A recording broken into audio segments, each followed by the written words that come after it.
Welcome back to the shed in the garden at the house that sat down. The last couple of projects that I put together were slightly unusual. I hope you enjoyed them. But I thought I'd get things back to basics today by looking at some drawing. So I'm going to be sketching some elephants. Now you might wonder why I've chosen elephants. Well, what with lockdown, meaning that I haven't been able to visit my parents, I've been missing them. And elephants are my mum's favourite animal. So this is an elephant for my mum. Starting with a fresh sheet of sketching paper and an HB pencil, I'm going straight into work on the eyes. I always like to focus on the eyes to start with, because once I've got those in place, I can then balance the rest of the features of the face of whatever it is I'm drawing around it. And again, as I mentioned in previous tutorials, I like to make the eyes significantly bigger than they would necessarily appear naturally. It's a way of drawing the viewer into the subject, and particularly with elephants as well, because they naturally have fairly small eyes in proportion to the rest of their features. So in this case, I'm going to be making the eyes at least double the size that they would maybe normally appear if you looked at photographs of elephants.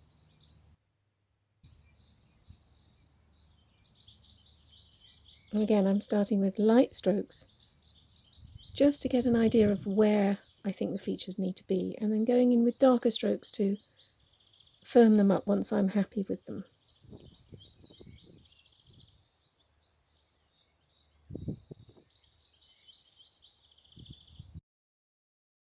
Remembering to put highlights in the centre of the eyes, which wouldn't necessarily be visible on a photograph, but again, it's a trick that makes the eye look more realistic in a sketch. Okay, so they're very unusual skull shapes in the elephant, so it's important to get the basic outline to look right. This is where the tusks start to grow, and you can get the folds of the skin around there.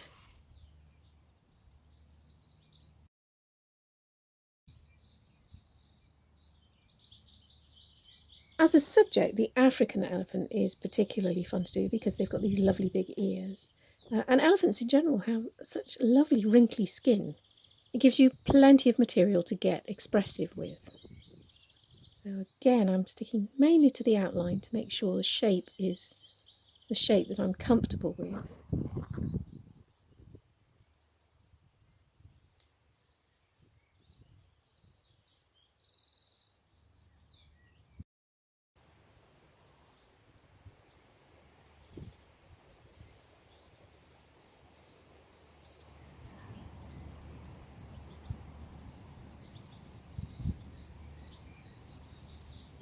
The ear is quite fun. There's plenty of scope on the elephant's ear to do lots of different styles of shading to get the different structures there to show up. I don't particularly want the back leg to stand out, but it still has to be there. Nevertheless, I'm shading it in a fairly plain, uniform way to make it evident that it's present, but to get it to sink back into the picture. And similarly with the neck section, with the forelegs, I don't want that to stand out as much as the main face and trunk. So again, fairly plain shading on there, not too much detail. Now down the trunk is where you can have plenty of fun with all the wrinkled skin. They're very, very dexterous, elephants' trunks. Distinctive part of the animal that's developed from the nose and the upper lip fusing. And at the end of the trunk, apparently they've got two muscular sections that can grip things almost like fingers. Highly intelligent animals as well. The African elephant is particularly large. I believe it's one of the largest mammals on the planet. And they can grow up to 3.3 metres tall, from what I understand on Google. Okay, again, I'm moving around the picture, slowly building up areas where I feel it needs a bit more detail.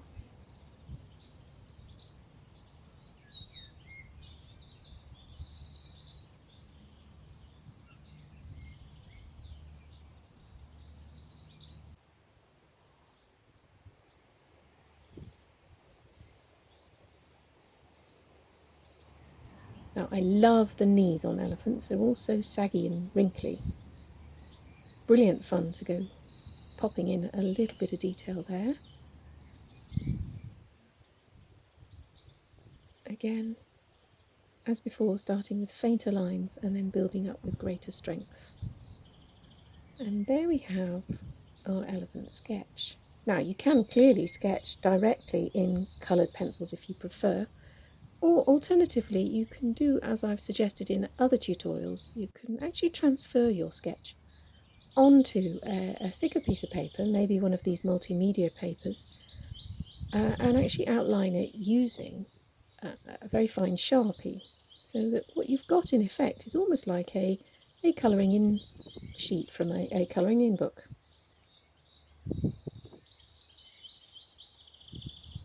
You can, of course, go ahead and colour in using coloured pencils, but I'm rather keen to get some watercolour onto this one. So I'm going to start with yellow. It's quite a nice way of experimenting with colours. If you're thinking of doing a funky piece where the colours are a little bit unusual, then you can do one of these colouring ins first to see if you can get the colour balance to work without actually sacrificing a more expensive canvas for an acrylic, perhaps. My plan here is to work out whether or not a rainbow elephant will work. So I'm going to start with yellow, which, as I've mentioned before, is one of the better colours to start with because you can actually move into the red sections of the rainbow or into the more green-blue sections from the yellow. So I'm decided to have a yellow skull and orange and red ears.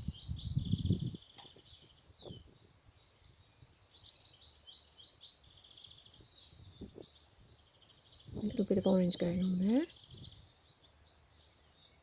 Not starting with too dark an area first, and not covering the whole thing, leaving lots of little patches of white so that we can work other colours in.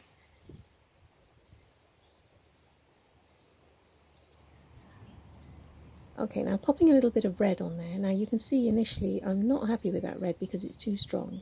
So I've dried some of it off and then added some more water. Okay, a little bit more red going into more of the shaded areas there.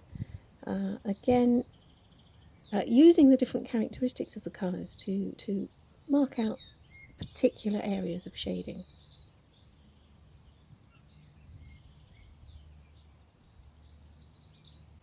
I'm making this up as I go along, and it seems to be working so far.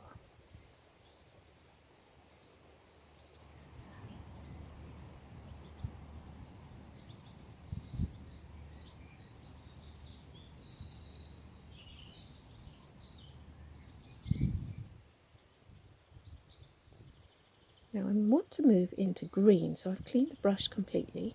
I'm using a very light, weak green. I'm starting to see how that works alongside the yellows, and I think it is going to work.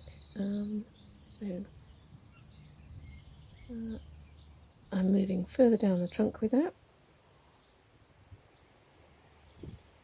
I'm coming back in with a much stronger green. It's the same shade of green, it's just a thicker, a more intense amount of paint on the brush. And I've decided to move some of that into the yellow areas because I think the yellow and the green is mixing quite nicely. Not covering everything, it's nice to have the contrast. Further down the trunk, again, much more solid colour.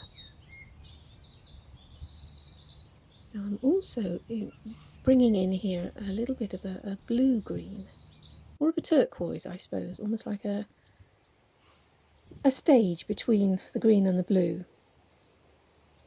element of the rainbow. I think that's working quite nicely as well, so I'm probably going to move a little bit of that up into the darker green. And it's working very nicely. Happy with that. Back up into the skull area, a more intense yellow.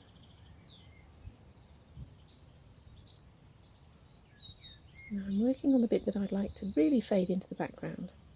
The elephant has to have its hindquarters, but we don't want them to stand out too much. I'm going with purple for a number of reasons. As for as with when we paint our landscapes, purple does tend to fade into the background more as a colour.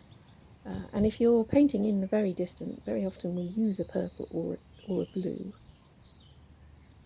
So I've gone on with really quite a solid purple for the very back leg, and then this tummy area that comes round and down, I'm using a lighter purple but then a darker in the underbelly. Okay, so now moving on to the forelegs. Now again, as with the sketch, I don't want them to stand out too much as being in the foreground, because that's really what the skull and the trunk are for. So I'm using a blue, and you can see I'm using the blue to mark out the main wrinkles, and then more of a light wash for the shaded area under the chin.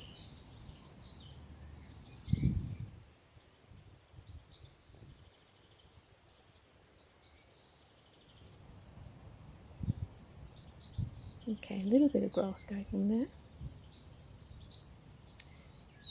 Now, that initial layer of colour has dried fully, and I'm going back in with darker colours, because I felt that once it dried it was a little bit wishy-washy, and I do like nice strong colours. There were a couple of areas I'd forgotten as well, so having looked at it and had a little think, I'm now really just highlighting the colours and picking out areas that I think need a little bit more attention. For example, around the eyes, and I've moved on to a much finer brush for this bit so that I can get in and do some detailed work, particularly on the wrinkles and in and around the eyes.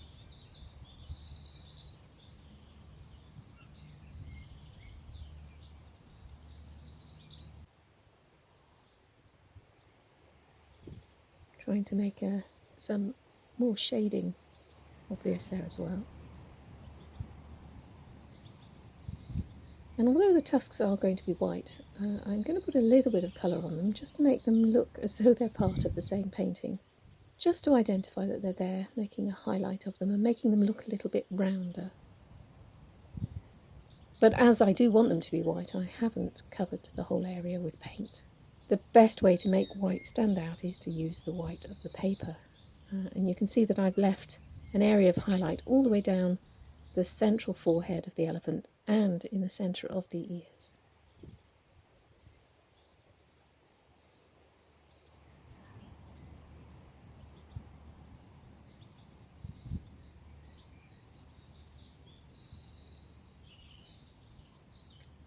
And there we have our coloured elephant.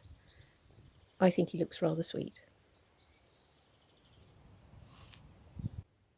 So that's the end of our tutorial on sketching elephants. I hope you've enjoyed it. I really have. And I sent my mum a photo of the finished painting and she says she likes it.